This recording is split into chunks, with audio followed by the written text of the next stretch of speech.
এখন আমি চলে এসেছি আমাদের লাউয়ের জমিতে। আজকে আমাদের এই লাউয়ের জমিতেই লাউ কাটা হবে। তো দেখতে পাচ্ছ কত বড় বড় লাউ, কিন্তু এই লাউগুলো কাটবো না, এগুলো বীজ করা হবে, তাই রেখে দেওয়া হয়েছে।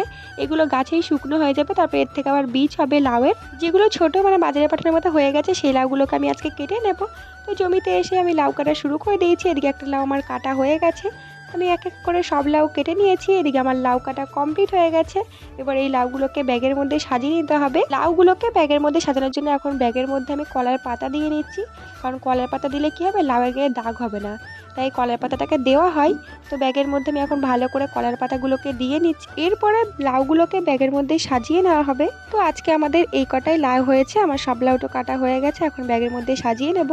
তো দেখো এই যে আমি এক এক করে এখন ব্যাগের মধ্যে লাউগুলোকে সাজিয়ে নিচ্ছি ভালো করে। তো এদিকে আমার সাজানো প্রায় কমপ্লিট হয়ে গেছে। ব্যাগের মধ্যে আমি সব লাউ সাজিয়ে নিয়েছি, এবার ব্যাগটাকে মাথায় করে নিয়ে গিয়ে আমি রাস্তায় দিয়ে আসবো। তো ভিডিওটা এই পর্যন্ত, ভালো লাগলে লাইক কমেন্ট শেয়ার, নতুন থাকলে অবশ্যই ফলো করে দিও। দেখা হচ্ছে নতুন কোনো ভিডিওর সাথে। বাই।